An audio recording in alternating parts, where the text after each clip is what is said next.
It's beautiful. It's beautiful, and I think it's a good reflection of what the film is about. You know, I think बहुत ज़रूरी होता है जब आप एक poster या first look दिखाते हो that it is connected directly to the story. What C.K. sir has directed us in. So yeah, that's why I look very sad. Even I'm sad. But maybe there's a reason for that. That must be because of the परछाइयाँ. Yeah, परछाइयाँ. Suryakant sir, आपसे जानना चाहेंगे film के बारे में, film क्या है और सुनने में आया कांस जाने वाली फिल्म, तो उसके बारे में कुछ बताएं। देखिए, फिल्म जो है हम लेके कांस जाने वाले हैं, और ये शॉर्ट फिल्म इसलिए बनाई कि कई बार क्या होता है कि आपकी कहानी जो है वो टू द पॉइंट कही जाए, नहीं तो ये होता है कि आप कहना कुछ चाहते हो और एक फुल लेंथ फीचर फिल्म बनाते हो तो बहुत सारे सब प्लॉट घुस जाते हैं और जो एक्चुअल आप कहना चाहते हो वो भी छूट जाता है। तो हमने इसमें कोशिश की है कि जितना हमने कहना वो प्रिसाइज रहें। और साहिर साहब के गानों का मैं शुरू से फैन रहा हूँ, और मेरा मानना है कि म्यूज़िक से बड़ा जो है वो कोई थेरेपी नहीं है। The best therapy in the world is music. इंसान, और बड़ी अच्छी मैंने लाइन पढ़ी थी, जब आदमी जो है वो खुश होता है तो संगीत सुनता है, और जब दुखी होता है तो लिरिक्स सुनता है। तो मैं शायद ज़्यादा दुखी रहता हूँ लाइफ में, इसलिए मैं लिरिक्स ज़्यादा सुनता हूँ। तो मुझे लिरिक्स याद भी रहते हैं। और साहिर साहब ने जो शब्द लिखे हैं, जैसे अभी गिरीश ने अभी एक जिक्र किया था कि उनका एक बार एस डी बर्मन साहब से किसी बात को लेके मनमुटाव हुआ कि उन्होंने कहा कि लिरिक्स जो है वो संगीत से बड़ा है। सही बात। और पैसा के वक्त हुआ था। तो मैं जो है लिरिक्स का बड़ा फैन रहा हूँ, सब शब्द याद भी रहते हैं। मैं बड़ा बेसुरा हूँ, मैं गा नहीं सकता, तो मैं सिर्फ शब्द बोलता हूँ। मैं गाऊंगा सब लोग भाग जाएंगे। वो एक गाना था अलाप फिल्म में, कोई गाता मैं सो जाता, तो मैं गाऊंगा सब सो जाएंगे। तो इसलिए जो है वो शब्दों से मुझे बड़ा लगाव रहा है। और साहिर साहब बहुत अच्छे फिल्मी शायर थे। तो जब ये कहानी जहन में आई कि एक लड़का और एक लड़की, जो जैसा अभी तनुज और सैजल ने जिक्र किया है कि शूटिंग पे ये सिर्फ एक ही बार मिले थे जब क्रॉस कर रहे थे एक दूसरे पर शॉट में, तो ये मिले, पूरी फिल्म उसको में कहीं मिलना मिले कहते नहीं हैं, उसको मिलना नहीं कहते हैं। पूरी फिल्म में कहीं मिले नहीं है। सही बात। लेकिन फिर भी लव स्टोरी है एक ऐसे कपल की जो कभी लाइफ में मिले नहीं है, और उनके बीच का जो भी कनेक्शन है वो सिर्फ साहिर साहब के गानों के साथ, उनके शब्दों के साथ है। तो ये वाली कहानी। सर, इसके अलावा क्योंकि ये शॉर्ट फिल्म है, काफी कम समय में बहुत सारी चीजें कहनी होती है ऑडियंस को, तो कितना चैलेंजिंग था आपके लिए कि पूरी कहानी भी बताई जाए और शॉर्ट फिल्म भी बन जाए? मैंने शुरू में ये जिक्र किया कि मैं चाहता ही नहीं था कि बहुत सारी चीज़ें बताऊँ, इसलिए हमने इसको शॉर्ट रखा, क्योंकि हम प्रिसाइज रहे, जो हमने कहना था वही कहा। हम कहीं इस मुद्दे पे उस मुद्दे पे ये भी जोड़ लें वो भी जोड़ लें, कुछ नहीं। पूरी कहानी में ये 3 कैरेक्टर हैं और एक घर है और एक कमरा है, तो उन्हीं के बीच में पूरी कहानी है। इसमें कोई सब प्लॉट है ही नहीं। Tell us something about your character. Well, firstly, I would like to say that I had no background about this film or the story at all. तो जितनी भी खबर मुझे मिली है, it's only because of C.K. साहब। मैं बहुत time से इनके साथ काम करना चाह रहा था, एंड लकीली इस बार चल गया। आई थिंक मैं बहुत ही एक लास्ट मिनट एडिशन था ना, लाइक लास्ट मोमेंट, यानी कि 2 days before.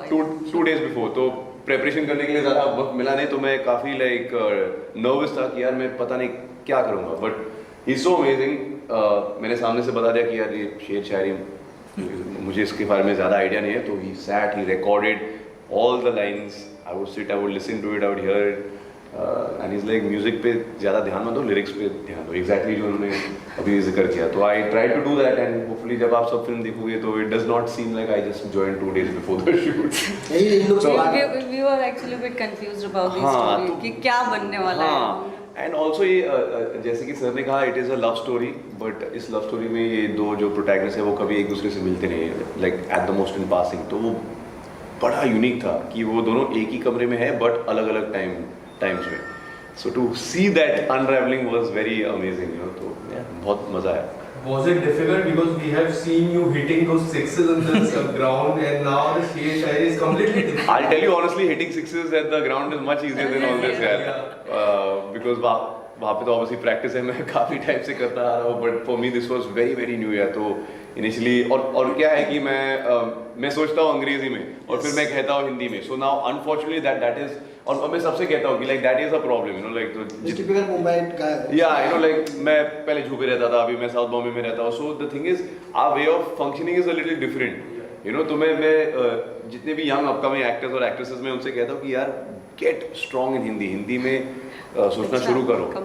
You know, I think that's very, very important. So I think hopefully after this film now, I will focus more on thinking in Hindi and then maybe speaking in English. Ulta. Hemant ji, what do you want to say about your role? The poster काफी different लग रहा है, look काफी different लग रहा है आपका. क्या कुछ कहना चाहोगे आपके रोल के बारे में?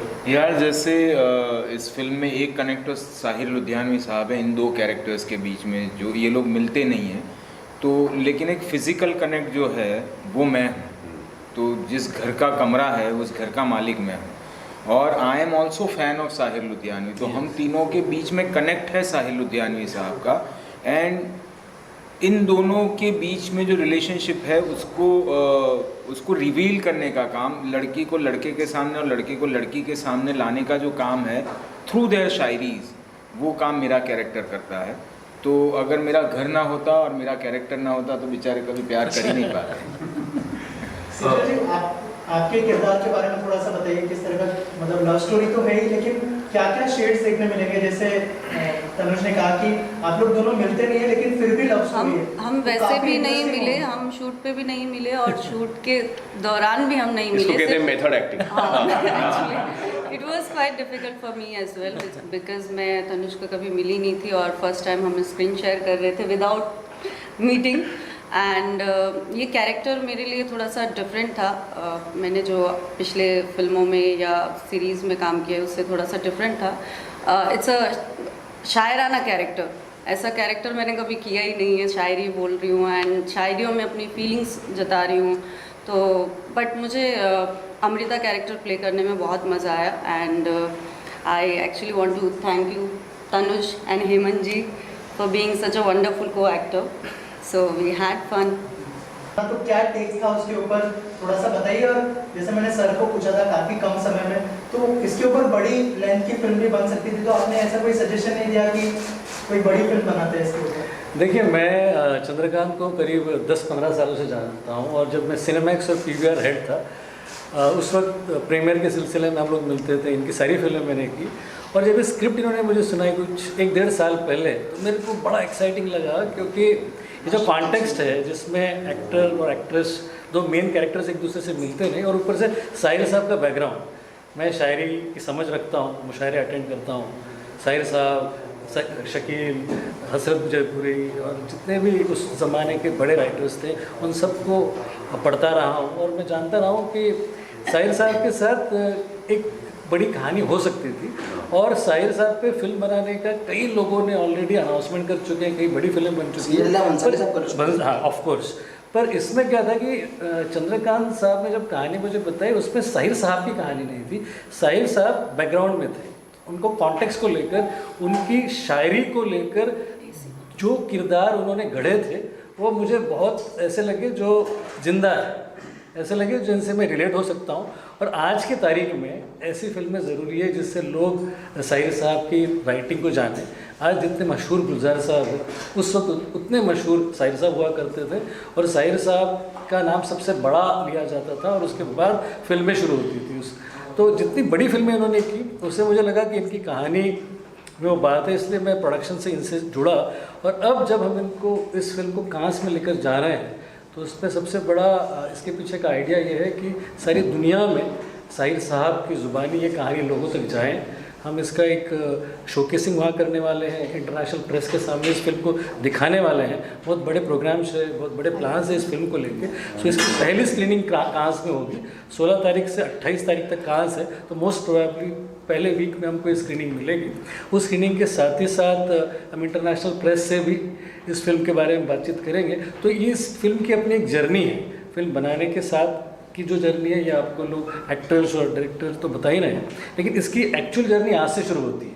आज पोस्टर लॉन्च हुआ है, इसके बाद इसकी स्क्रीनिंग कांस में होगी. उसके अलावा जितने बड़े इंटरनेशनल फिल्म फेस्टिवल्स हैं वहाँ पर हम इस फिल्म को लेकर जा रहे हैं और उसके बाद हम ये तय करेंगे कि इस फिल्म को आगे रखकर इसके साथ आगे एक फुल लेंथ फिल्म बनाई जाए या नहीं. यहाँ पे मैं दी एंड या वो नहीं लिख रहा हूँ, मैं यहाँ पे लिख रहा हूँ लास्ट में कि बाकी फिर कभी.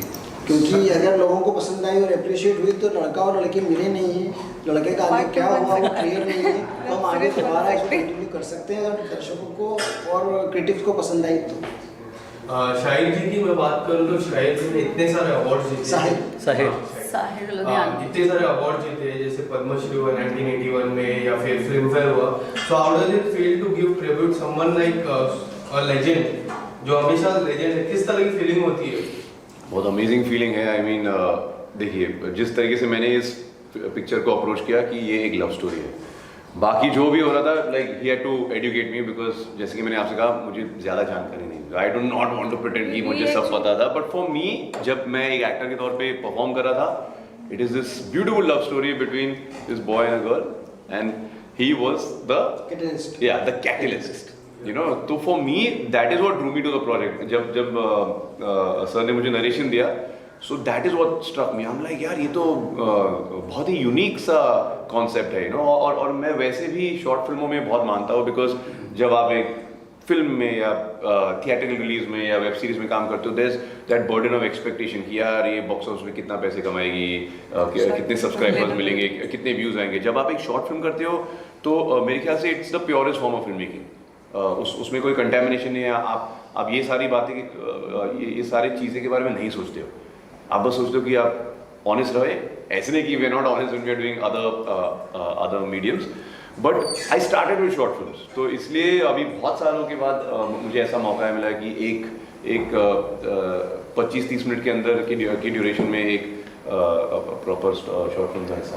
तो दूसरा क्या होता है कि जब भी आप because we are in film industry, तो जब आप किसी लेजेंड के बारे में कोई फिल्म बनाते हैं या कुछ काम करते हैं या कोई स्टोरी उठाते हैं, तो एज आर्टिस्ट आपकी ड्यूटी, आपकी रिस्पॉन्सिबिलिटी और बढ़ जाती है। So while filming this film हम लोगों को, हम जैसे एक आध दो वर्ड्स इधर उधर हुए थे while we were saying the lines, but we had to be very responsible और बहुत सोच समझ के कि साहिर साहब और उसमें अमृता प्रीतम का भी रेफरेंसिंग है, तो that love story is very beautiful in itself, real love story. So it is very important for us as an actor to have the gravity of that love story and that legend whom we are portraying in the film. And I also have to point out because मेरा जितना भी काम है या तो मैं अकेला हूँ फिल्म में या तो इनके साथ काम है। It was amazing because we did not know each other before the shoot, just like Cecil and we did not know each other. But हमारा काफ़ी काम है और I think what 1-1.5 दिन तो हमने साथ में बिताया। And at the end of the shoot मुझे ऐसा लगा नहीं कि यार मैं अभी इनसे मिला हूँ, you know, he was very supportive। और जब भी आप एक फिल्म में या चाहे किसी भी मीडियम में आप काम कर रहे हो, इट्स वेरी इंपॉर्टेंट कि आप सिक्योर रहे और आप अपने को स्टार के साथ कम्पीट ना करें, बिकॉज अगर आप दोनों खेलेंगे सीन में तो ही सीन खिलेगा, otherwise there is no point, you know. Like कभी कभार क्या होता है कि लोग बड़े कम्पिटिटिव होते हैं कि नहीं, but he was very supportive and like एक छोटा सा हिस्सा है जहाँ पे हम सीटी बजा रहे, यू नो। नाउ काफ़ी सारी चीज़ें स्क्रिप्ट में नहीं थे, तो हमने अपने अंदाज में कुछ किया एंड सर को बहुत पसंद आया and that was only because वो एक सॉर्ट ऑफ बॉन्डिंग बन गई थी बहुत कम समय में। तो आई लाइक रियली और I strongly believe that films are not made with equipments and scripts, it is purely made with human energy. तो वो एनर्जी इतनी अच्छी थी, जैसे हमारे भी मॉर्निंग के सीन हुए, एक्चुअल मॉर्निंग था और हम लोग को एक्चुअल कॉफी फील हो रहा था, हमें कॉफी पी रहे हैं। So it turned out really well. मतलब एक स्क्रिप्ट जो ये फिल्म की स्क्रिप्ट है ना, जब आप शॉर्ट फिल्म की बात करते हैं ना हम, तो short films are always seen from the perspective of shock value, कि शॉक लग जाए, कुछ बड़ा हो, कुछ जल्दी हो, कुछ ऐसा हो जाए। This film is not about that. This film will take you in the time where Sahir Ludhianvi was there. The taking is in that way. The acting we performed in similar manner. उसकी lighting, उसकी costume, वो सब बहुत ही ऐसा, आपको ये film देखते हुए मुझे डिफरेंट पीरियड ना, हाँ डिफरेंट पीरियड का आपको फील आएगा। सो या that came out because the energy was so good. साथ ही 75th ईयर कांस सेलिब्रेट कर रहा है, इंडिया भी 75th ईयर सेलिब्रेट कर रहा है, तो क्या कहना चाहेंगे, मतलब इंडियन फिल्मों के कितने स्कोप है कांस में? अगर देखिए, कांस हमेशा रिसेप्टिव रहा है हमारी फिल्मों को लेकर, और ये साल बड़ा है क्योंकि 75 साल हो चुके हैं हमारे इंडिपेंडेंस को कांस को लेकर, और कांस में इस साल ज़्यादा भीड़ रहेगी, ज़्यादा लोग रहेंगे, ज़्यादा एक्साइटमेंट रहेगा, क्योंकि 2 साल कांस हो नहीं पाया। इसके पहले जो भी हुआ था ऑनलाइन था, तो ये ऑफलाइन हो रहा है। उसके अलावा एक्साइटमेंट बहुत है, कई सारी डॉक्यूमेंट्रीज ऑलरेडी जा चुकी है। अब कांस की जो सिलेक्शन लिस्ट है, जिसमें कंपटीशन सेगमेंट है, शोकेसिंग की लिस्ट है, वो सारी की सारी बाहर आने लगी है। तो मुझे लगता है कि कांस में इस साल हंगामा होगा। इंडियन फिल्मों को वैसे भी काफ़ी रिस्पेक्ट से देखा जाता है, और ये जिस फिल्म को हम लेके जा रहे हैं उसके पीछे आशय ही ये है कि शॉर्ट फिल्म सेगमेंट में बहुत सारा काम अच्छा हो रहा है। इस वक्त एक लोगों का रिसेप्शन बढ़ रहा है, बड़े बड़े OTT प्लेटफॉर्म्स पर इन दिनों शॉर्ट फिल्म्स को दिखाया जा रहा है। शॉर्ट फिल्म से मोनेटाइजेशन होने लगा है, जो कि आज से 5 या 6 साल पहले नहीं हुआ करता था। शॉर्ट फिल्म पहले हुआ एग्जैक्टली पहले क्या होता है ना, शॉर्ट फिल्म बनाना मतलब होता था कि एक डायरेक्टर की शोरील है, वो एमेच्योरिस्ट। हाँ, एक शोरील हुआ करती थी। अब शोरील नहीं रही, अब वो बाकायदा एक आर्ट फॉर्म हुआ है। और ऐसे में साहिर साहब की फिल्म चूज़ करना, उनकी शायरी पे फिल्म चूज़ करना, मुझे लगता है नए एज के लिए ये एक नए तरीके का प्रोजेक्ट है। और कांस में ले जाना उस प्रोजेक्ट को और भी एलिवेट करता है। पेन के तले, उसके अलावा ना मुँह छुपा के जियो, ना सर झुका के जियो, ये सारा साहिर साहब है। चलो एक बार फिर से अजनबी बन जाए हम दोनों, तो गुलजार ये भी है जो इससे तो साहिर साहब ने बेसिकली क्या था ना, उस वक्त के सबसे पॉपुलर राइटर्स में से होते, और चूँकि इंक्लिनेशन उनका कम्युनिज्म की तरफ था, तो उस वक्त का जो उनका पूरा ग्रुप था, बेसिकली विमल रॉय, बलराज साहनी साहब, साहिर साहब, SD बर्मन साहब, गुरुदत्त साहब, तो ये सारे के सारे ही लेफ्ट इंक्लिनेशन में थे, और सारे के सारे कमाल के राइटर्स थे, शायर थे। नया जो जनरेशन उस वक्त का था, जो गुलजार साहब आए या उसके बाद हसरत जयपुरिया आए, ये सारे इनको आदर्श मानते थे। तो इसलिए गुलजार की स्टार्टिंग की कविताओं में और कहानियों में और उनकी गज़लों में भी साहिर का बहुत बड़ा इन्फ्लुएंस है। तो इसलिए साहिर बहुत लैंडमार्क राइटर रहे हैं, और ऐसे में उनके सब्जेक्ट के ऊपर फिल्म बनाना अपने आप में एक बड़ा जोखिम भरा काम था, जो इन्होंने कर दिखाया। Thank you so much.